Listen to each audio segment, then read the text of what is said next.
IQ scores have gone down for the first time in nearly a century, according to a study from Northwestern University. And since toddlers today are swiping iPads like little tech bros, and our parents don't even know how to log into their own email, we've always just assumed that each generation becomes smarter than the last. But is this study saying that that's no longer true? Are we raising little geniuses or just really obsessive screen zombies? We're going to discuss the things that we found may have influenced a nearly century-long measurable increase in intelligence among the general population, and then discuss potential changes in society that could be presenting challenges to ours and the next generation. They say it takes a village, So why not join ours?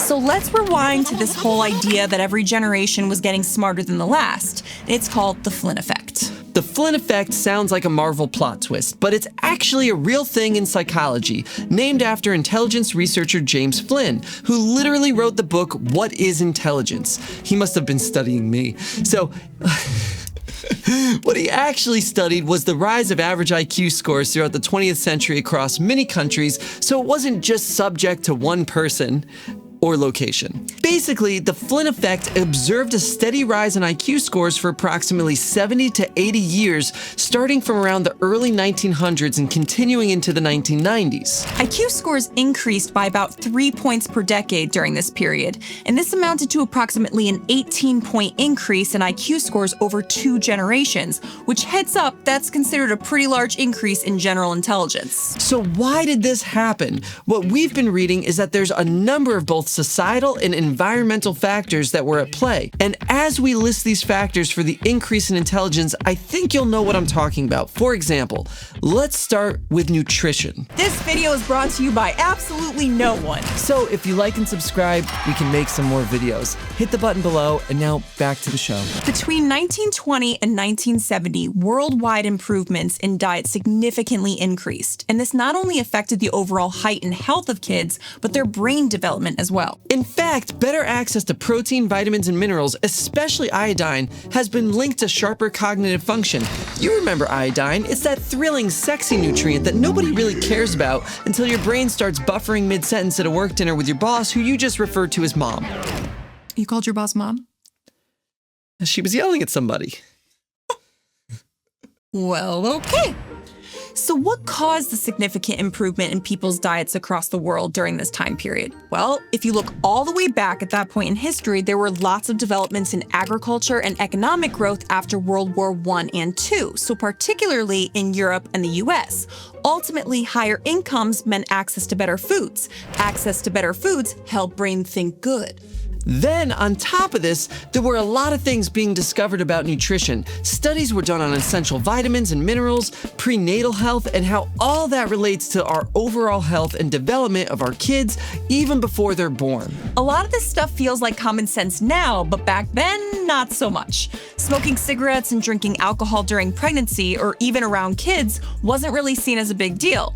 We've learned a lot from these mistakes. Which brings us to one of the other major factors linked to rising IQ scores: access to education. Breaking news! Being focused on helping kids learn turns out to be pretty helpful for brain development. In the early 20th century, only a small percentage of children actually attended high school, but by the mid-century, mass education became standard. Basically, knowledge about nutrition, access to nutrition, and access to education just kept expanding. Imagine entire generations finally getting proper fuel while simultaneously getting access to better and better education. Of course IQ scores shot up. It's like giving your brain both a meal and a manual. It doesn't mean everyone became a genius. There were still kids like me that were out to lunch during class, but one thing I did learn in school was to get good at regurgitating information, and collectively, with some practice, society as a whole got way better at crushing standardized tests and pretending that we knew what we were doing.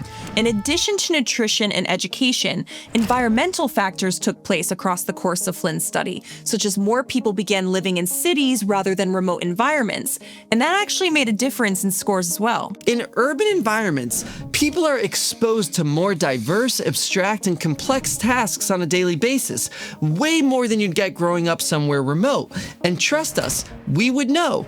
We both grew up in the middle of nowhere towns with more cows than people. When you think about generations generations of people moving from quiet, rural towns to loud, chaotic cities, where your brain's basically on a treadmill just to keep up, it starts to make sense. That shift alone could be another major factor in why IQ scores kept climbing. But in addition to all that, of course, one thing has had the biggest influence, I think, and that's technology. The rise of tech brought information, new ideas, and totally different ways of thinking straight to the masses. By the mid-20th century, radio and TV were basically furniture. Everyone had them. And it's easy to forget, but that wasn't always the case. Suddenly, people were being hit with news, educational content, cultural shifts, and complex storylines, all from their living rooms. Your brain couldn't just coast anymore. It had to tune in and actually keep up. But as we all know, technology snowballs fast. By the late 20th century, we had the internet and computer games, and they were blowing the doors wide open. Suddenly, information and brain fuel were being blasted across the globe at warp speed. It wasn't just local libraries and PBS, it was a full-on fire hose of intellectual stimulation no one had seen coming. These technologies enabled faster, broader distribution of ideas, and they provided tools for learning, critical thinking, and skill development. Also, because of the internet and technology surrounding communication, we've been able to connect with people we otherwise would have never connected with outside of our own little villages. Suddenly, we're able to access more and more information, and people of all different learning styles and backgrounds are able to engage and consume that information in increasingly diverse and effective manners. It seems like the sky is the limit. But here's the thing. Studies are now talking about something called the reversed Flynn effect, which means these documented IQ scores are no longer trending upwards, at least for the most part. In fact, a recent study highlights this trend in America, showing that IQ scores have been steadily declining in areas like verbal reasoning, matrix reasoning, and letter number sequencing since 2006. Also, full transparency, I know what verbal reasoning is, but everything else here just kind of sounds like a foreign language to me. I'm not what you would call a school person or a good test taker. So, yeah. On the flip side, though, some people argue that we're just valuing and nurturing different forms of intelligence overall.